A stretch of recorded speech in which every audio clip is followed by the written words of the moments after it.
A very good morning to all students. तो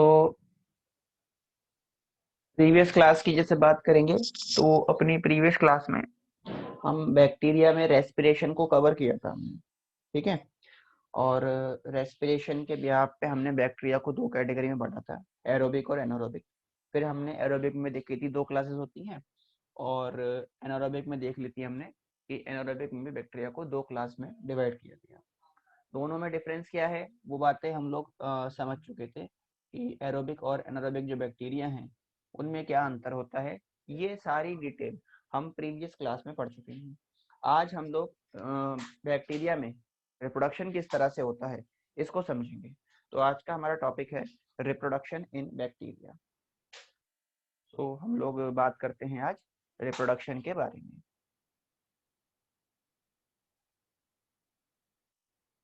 चलिए तो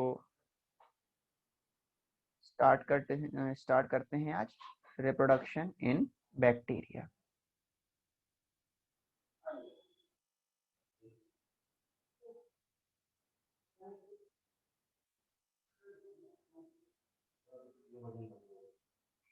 रिप्रोडक्शन इन बैक्टीरिया।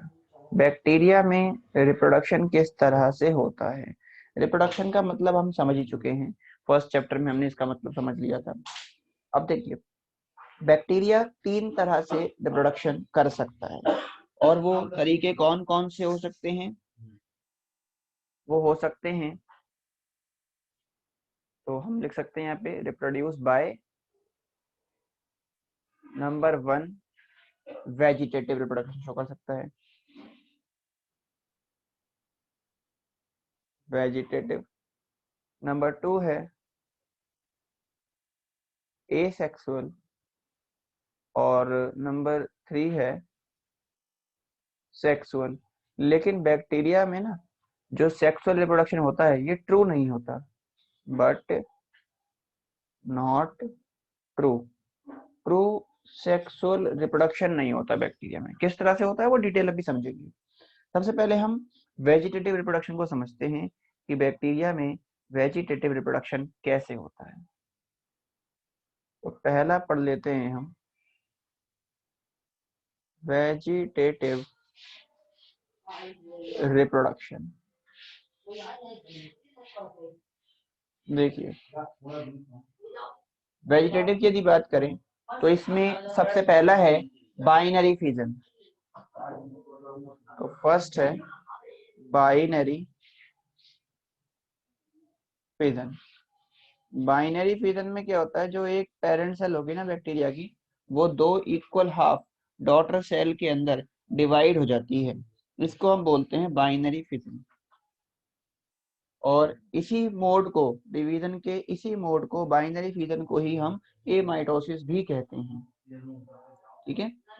तो हम ये बोल सकते हैं भाई, this mode of division, this mode of division also called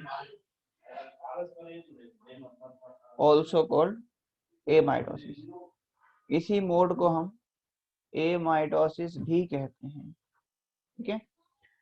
देखो बाइनरी फिजन में होता क्या है, एक हम इसको एक बार ना डायग्रामेटिकली समझने की कोशिश करते हैं, एक डायग्राम से समझते हैं इसको। जैसे देखिए, ये एक बैक्टीरियल सेल है।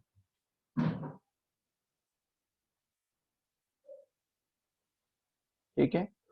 इस बैक्टीरिया में भाई प्लाज्मा मेम्ब्रेन के इनफोल्डिंग होगा, ये तो हो गया मीसोसोम, और ये हो गया जेनेटिक मटेरियल न्यूक्लियोइड। अब होगा क्या, यहाँ पर सबसे पहले कैरियोकाइनेसिस हो जाएगा, मतलब न्यूक्लियस का डिवीजन हो जाएगा यहाँ पर। तो सबसे पहले यहाँ पर न्यूक्लियस डिवाइड हो गया, या हम बोल सकते हैं डीएनए का डिवीजन हो गया, क्योंकि न्यूक्लियस तो है ही नहीं। तो डिवीजन ऑफ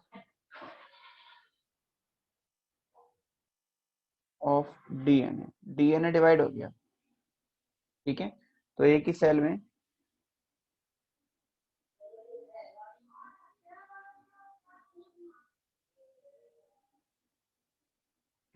डीएनए डिवाइड हो गया।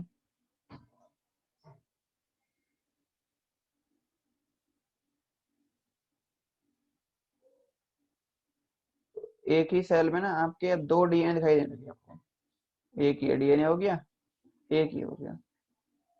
ठीक है, उसके बाद क्या होगा? उसके बाद इसके साइटोप्लाज्म में कंस्ट्रक्शन हो जाएगा। तो फिर होगा यहाँ पे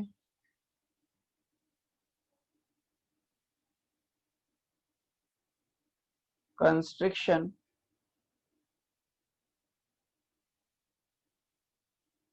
अपीयर्स इन बैक्टीरिया में। आपको कंस्ट्रक्शन देखने को मिलेगा। जब कंस्ट्रक्शन देखने को मिलेगा तो ऐसे दिखाई देगा ये।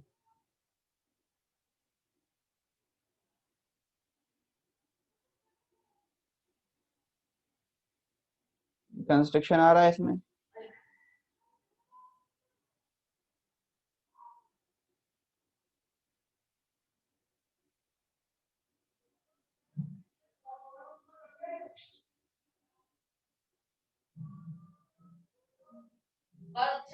ठीक है जी।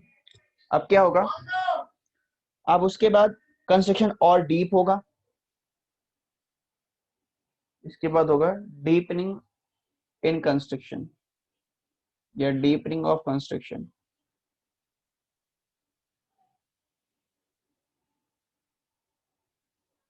Deepening of construction.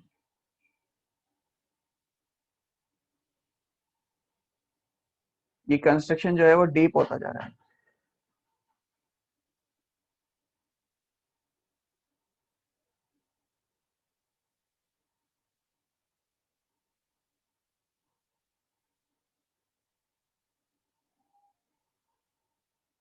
डीपनिंग हो गई।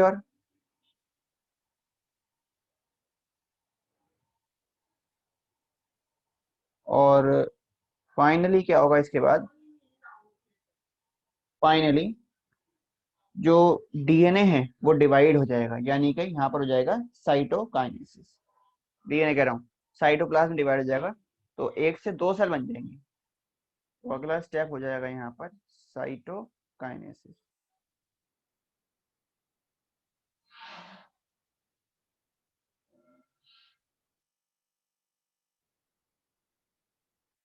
साइटोकाइनेसिस हो गया। ठीक है, इसका मतलब अब हमें यहाँ पर दो सेल दिखाई देंगे, दो बैक्टीरिया दिखाई देंगे आपको।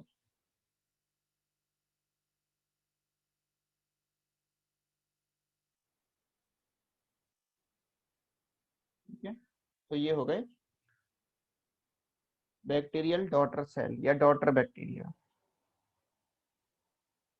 Bacterial daughter cell. तो इस तरह से होगा बैक्टीरिया में बाइनरी फिजन। क्लियर हो गया ये? इसको नोट करें बाइनरी फिजन को। इसके बाद जो नेक्स्ट तरीका है इसमें वो है बडिंग। तो बडिंग कैसे होती है बैक्टीरिया में वो समझेंगे। इसको नोट कर लें, फिर हम बडिंग के बारे में बात करें।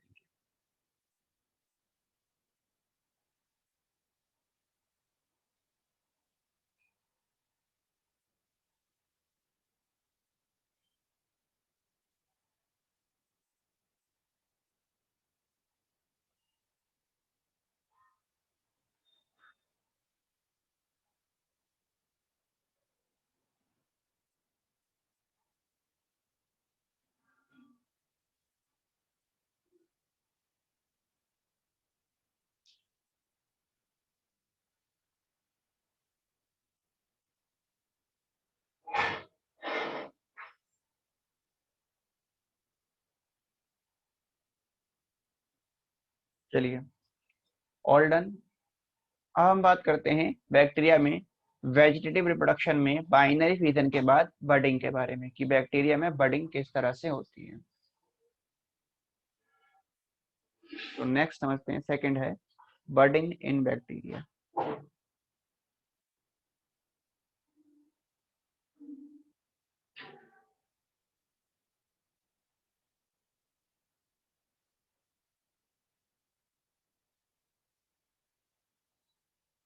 सेकंड है बर्डिंग। बर्डिंग में क्या रहेगा देखो, इसमें जैसे ये एक बैक्टीरियल सेल है, पेरेंट्स बैक्टीरियल सेल, ये डीएनए हो गया इसका। ये है मदर सेल, है ना, पेरेंट सेल या मदर सेल बोल सकते हैं इसको। अब इसमें सबसे पहले डीएनए डिवाइड होगा, लेकिन डीएनए का डिवीजन अनइक्वल होगा। तो यहाँ पर क्या हुआ, यहाँ पर हुआ अनइक्वल डिवीजन ऑफ डीएनए। तो एक सेल में, पेरेंट सेल में आपको दो डीएनए दिखाई दिए, एक तो लार्ज साइज का होगा और एक स्मॉल साइज का होगा। एक है लार्जर डीएनए, दूसरा है स्मॉलर डीएनए। लार्जर डीएनए और एक बन गया स्मॉलर डीएनए। अब क्या होगा, अब इसमें इसके पेरेंट्स के ऊपर, पेरेंट सेल के ऊपर, मदर सेल के ऊपर एक बर्ड की फॉर्मेशन होगी।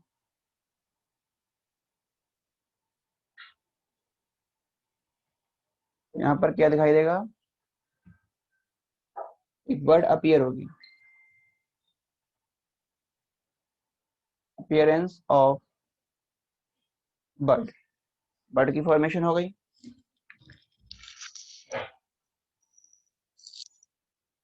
अब देखिए बर्ड फॉर्मेशन के बाद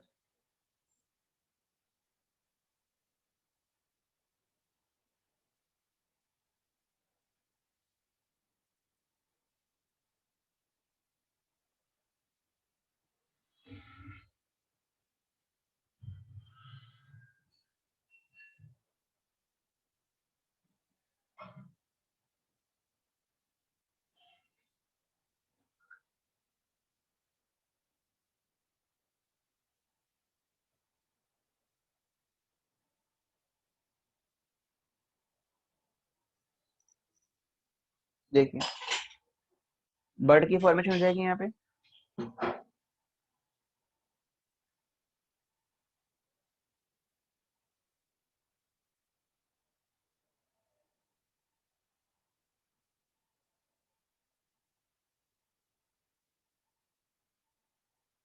इस तरह से बर्ड दिखाई देगी, बर्ड अपीयर हो गई। और इसमें वही, एक तो लार्जर डीएनए हो गया और एक ये स्मॉलर हो गया। इसके बाद क्या होगा, स्मॉल डीएनए बर्ड में मूव कर जाएगा। जो छोटा वाला डीएनए डीएनए बना है ये चला जाएगा इस बर्ड के अंदर, ये जो बर्ड बनी, this is called bird.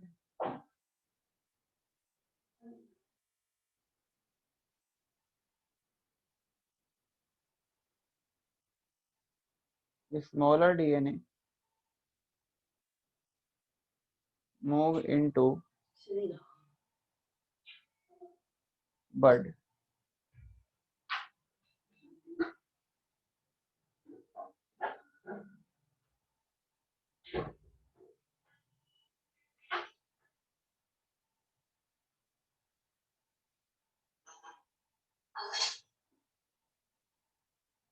Smaller DNA जो है वो बर्ड में मूव कर गया, लार्जर तो यहीं रहेगा इसके अंदर, स्मॉल डीएनए यहाँ आ गया।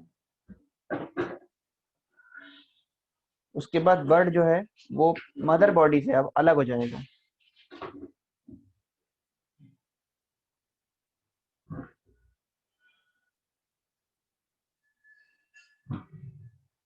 बर्ड डिटैचेस फ्रॉम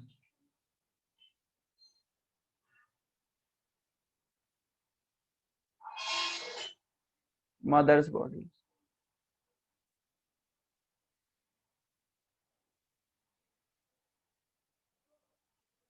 अलग हो गया ये बर्ड अलग हो गया। अब ये क्या करेगा बर्ड, जब इसे सुटेबल सबस्ट्रेटम मिलेगा तो ये ग्रो कर जाएगा और ग्रो करके एक अडल्ट बनाएगा। ग्रो ऑन suitable substratum, तो ग्रो करेगा और ग्रो करके एक अडल्ट बैक्टीरिया की फॉर्मेशन कर लेगा। ये बन गया अडल्ट बैक्टीरिया। ठीक है जी। तो ये हो गया बडिंग इन बैक्टीरिया। इस तरह से बैक्टीरिया में बडिंग देखने को मिलती है।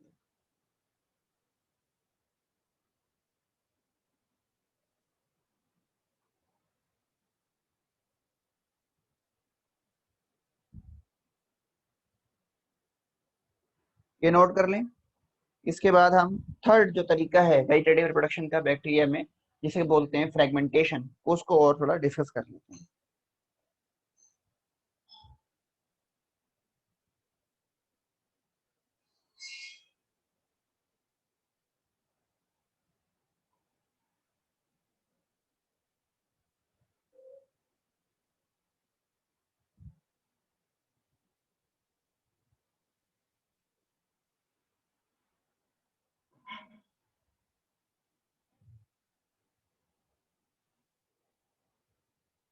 चलिए अब बात करते हैं फ्रेगमेंटेशन के बारे में।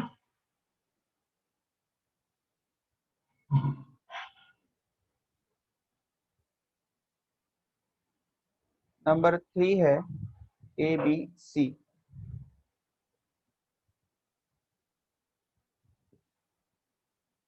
फ्रेगमेंटेशन। बैक्टीरिया में यदि फ्रेगमेंटेशन की बात करें तो ये जो फिलामेंटस बैक्टीरिया हैं उनमें ही देखा जाता है।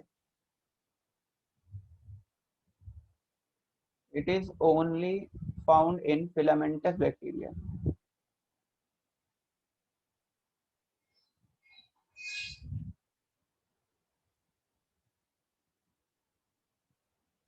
फिलामेंटस बैक्टीरिया ये सिर्फ फिलामेंटस बैक्टीरिया में देखने को मिलता है। ठीक है। अब इसमें होता क्या है, एक स्मॉल सेगमेंट जो होता है वो मदर्स की बॉडी से अलग होगा और वो ग्रो करके एक नए ऑर्गेनिज्म की फॉर्मेशन कर देगा। तो यहाँ पर क्या होता है, in this A small segment, इसमें एक स्मॉल सेगमेंट जिसे हम फिलामेंट या फ्रेगमेंट बोल सकते हैं, detaches from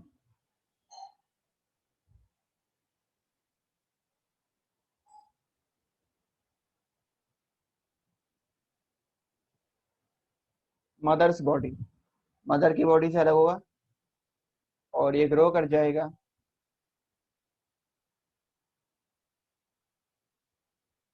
grow to form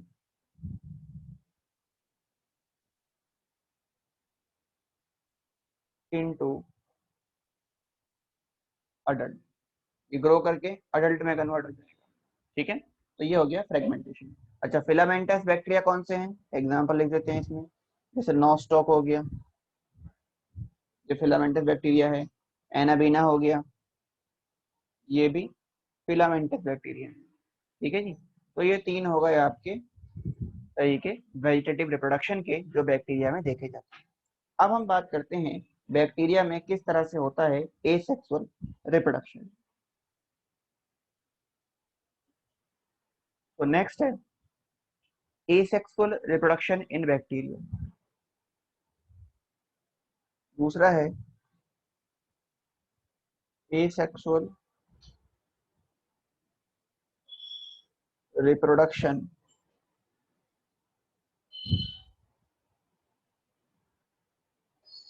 in bacteria. और जो एसेक्सुअल रिप्रोडक्शन इन बैक्टीरिया में ये होता है स्पोर फॉर्मेशन के द्वारा, जिस मेथड को हम स्पोरुलेशन बोलते हैं,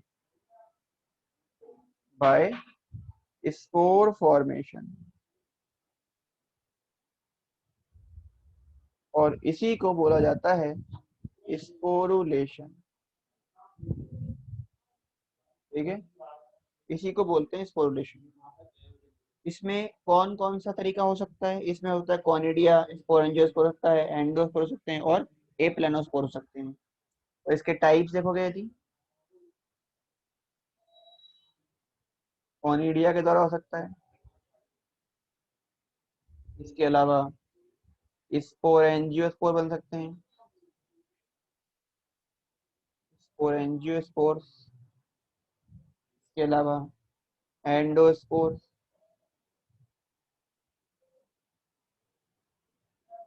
और लास्ट हो जाएगा आपका ए प्लानोस्पोर।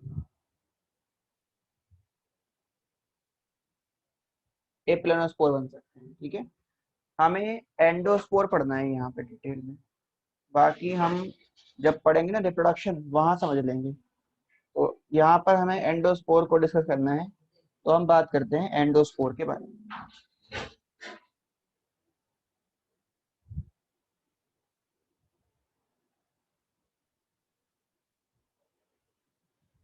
एंडोस्पोर्स, एंडोस्पोर जो होते हैं ये थिक वॉल्ड होते हैं। तो कैसे हैं ये?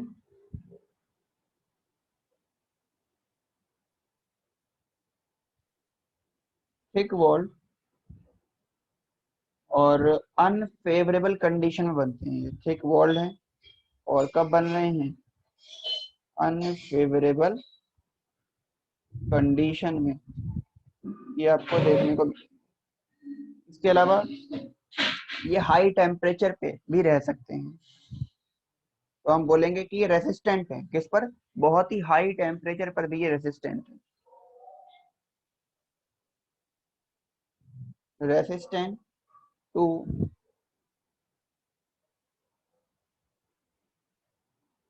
हाई टेम्परेचर, और वो हाई टेम्परेचर है 100 डिग्री सेल्सियस।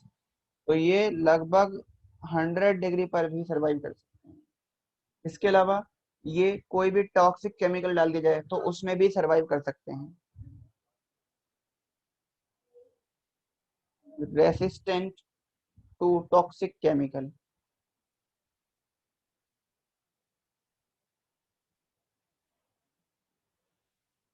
ठीक है। और क्यों? क्योंकि इनका जो सेल वॉल है उसमें एक केमिकल, एक एसिड पाया जाता है, जिसकी वजह से ये सारी कंडीशन देखने को मिलती हैं। और वो एसिड है डीपीकोलिनिक acid.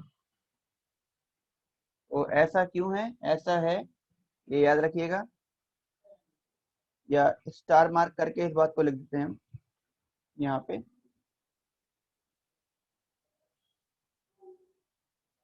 Because of, because of their cell wall contain dipicolinic acid, dipicolinic acid, ये याद रखिएगा नाम। इनके सेल वॉल में डीपीकोलिनिक एसिड होगा, एंडोस्पोर में डीपीकोलिनिक एसिड होगा, जिसकी वजह से ये बैक्टीरिया या ये एंडोस्पोर जो हैं वो एक्सट्रीम कंडीशन में भी सरवाइव कर सकते हैं। ये नोट करें। इसके बाद हम देखते हैं किस तरह से एंडोस्पोर की फॉर्मेशन होती है।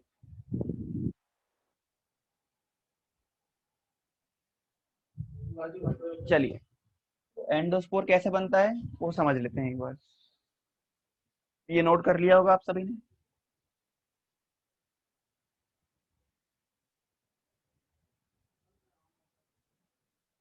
देखिए, जैसे हम बैक्टीरिया की बात करें,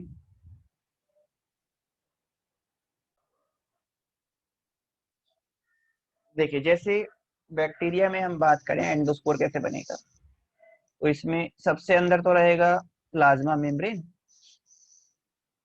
इनर साइड पे तो ये हो गया प्लाज्मा मेम्ब्रेन,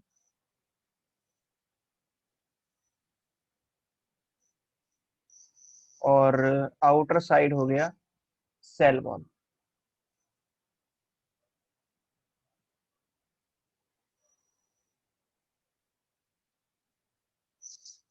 ठीक है।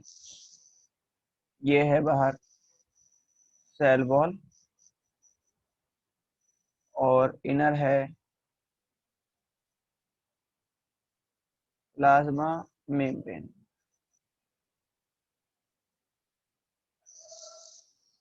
अब क्या होगा इससे, अब इसमें एंडोस्पोर की फॉर्मेशन हो जाएगी।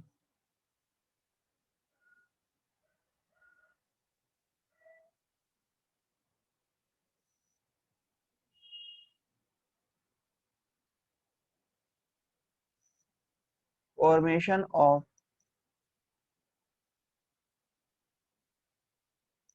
एंडोस्पोर्स, एंडोस्पोर की फॉर्मेशन हो गई। तो इसमें एंडोस्पोर जब बनेगा तो ये बीच में से ना कुछ इस तरह से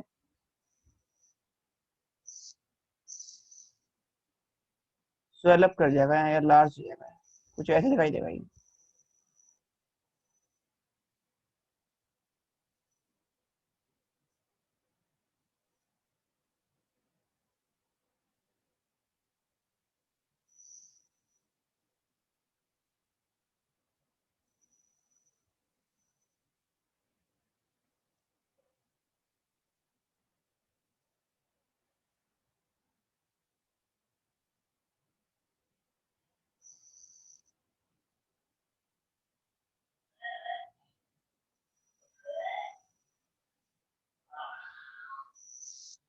ये जो इनर दिखाई दे रहा है आपको circular structure, this inner structure is called endospore,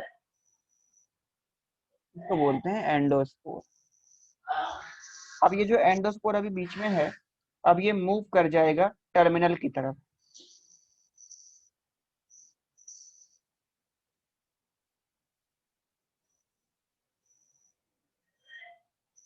ये क्या होगा, move endosperm on terminal, move endospore on terminal. ये एंडोस्पोर टर्मिनल की तरफ चला जाएगा।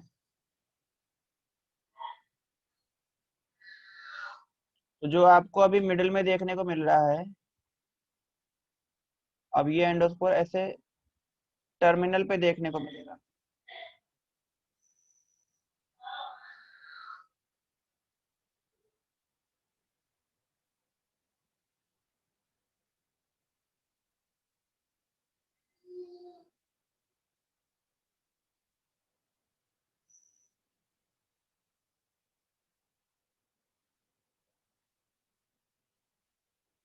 ठीक है, और उसके बाद क्या होगा, ये एंडोस्पोर सेल से रिमूव हो जाएगा और ग्रो करके एक नए ऑर्गेनिज्म में कन्वर्ट हो जाएगा। रिमूव फ्रॉम सेल, सेल से रिमूव होने का क्या करेगा, ग्रो टू फॉर्म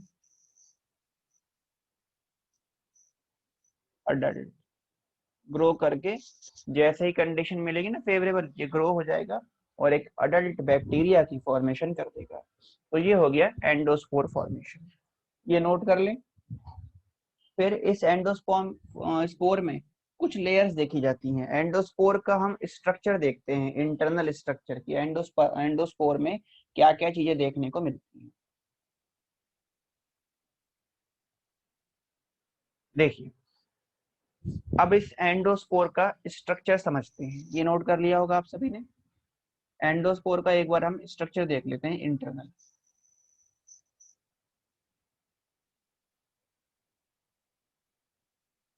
देखिए, एक एंडोस्पोर की यदि बात करें तो इसमें एक तो सबसे बाहर वाली लेयर रहेगी ऐसे,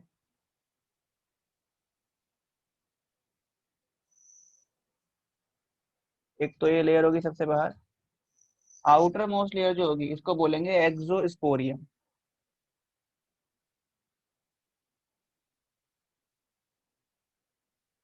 एक्सोस्पोरियम। एक्सोस्पोरियम के अंदर देखोगे जब, तो इनर एक लेयर दिखाई देगी, उसको बोलेंगे हम लोग स्पोर कोट। जो इनर कवरिंग होगी ये, this is called spore coat.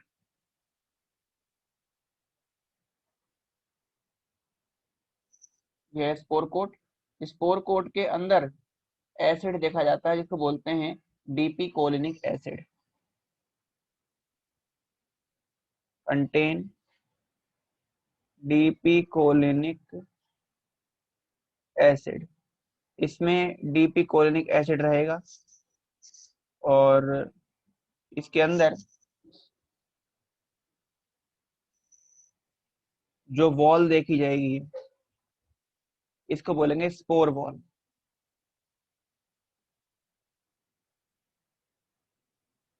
Spore wall, ठीक है। देखो यहाँ पर है ये जो एसिड भरा हुआ है इसमें, ये है डीपी कोलिनिक एसिड जो कि स्पोर कोट के अंदर है। और उसके अंदर होगा स्पोर बॉल। स्पोर बॉल के अंदर जो फ्लूइड होगा, ये स्पोर बॉल के अंदर जो फ्लूइड है, this is called cytoplasm.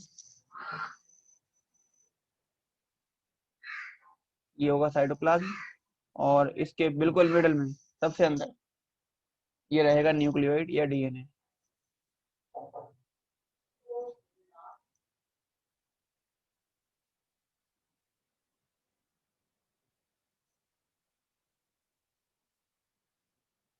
Nucleoid और डीएनए।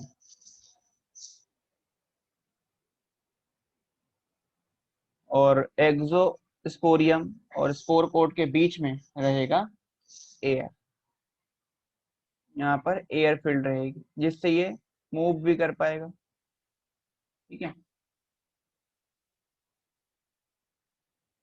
तो ये हो गया स्ट्रक्चर आपका किसका, ये स्ट्रक्चर हो गया एंडोस्पोर का। तो ये है आपका एंडोस्पोर। इसे ड्रॉ कर ले। एक बात और यहाँ समझ लेते हैं कि जो एंडोस्पोर है वो एक बैक्टीरिया में खाली एक ही एंडोस्पोर रहेगा। तो एक लिख लेते हैं यहाँ पर पॉइंट है, only one endospore is form in A bacteria. एक बैक्टीरिया में एक ही बनता है एंडोस्पोर, ठीक है। और ये किस में देखे जाते हैं, ये देखे जाते हैं, इसके एग्जांपल हैं rod shape bacteria. Rod shaped bacteria, ये रॉड शेप बैक्टीरिया में देखे जाते हैं। जैसे जैसे बैसिलस एंथ्रेसिस हो गया।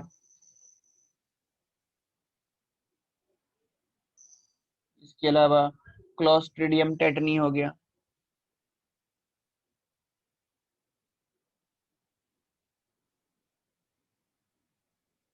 जो टेटनस कॉज करता है, क्लोस्ट्रिडियम टेटनी। इन सभी के अंदर देखा जाएगा। तो हमने वेजिटेटिव और एसेक्सुअल दोनों ही मोड जो हैं बैक्टीरिया के रिप्रोडक्शन के, वो हमने आज कवर कर लिए। तो नेक्स्ट क्लास में जब हम मिलेंगे तो हम बात करेंगे सेक्सुअल मोड की। तो आज हमने वेजिटेटिव मोड समझा। वेजिटेटिव में हमने तीनों तरीके समझ लिए। सबसे पहला हमने समझा था बाइनरी पैटर्न, फिर हमने समझा बर्डिंग के बारे में, फिर फ्रेगमेंटेशन, और उसके बाद एसेक्सुअल समझ लिया। इसमें हमने स्पोर फॉर्मेशन देखी और स्पोर फॉर्मेशन में एंडोस्पोर हमने डिटेल में पढ़ लिया। नेक्स्ट क्लास में अब हम सेक्सुअल मोड को डिस्कस करेंगे। तो यहाँ तक करके रखें, बाकी मिलते हैं अगली क्लास के अंदर। Thank you so much.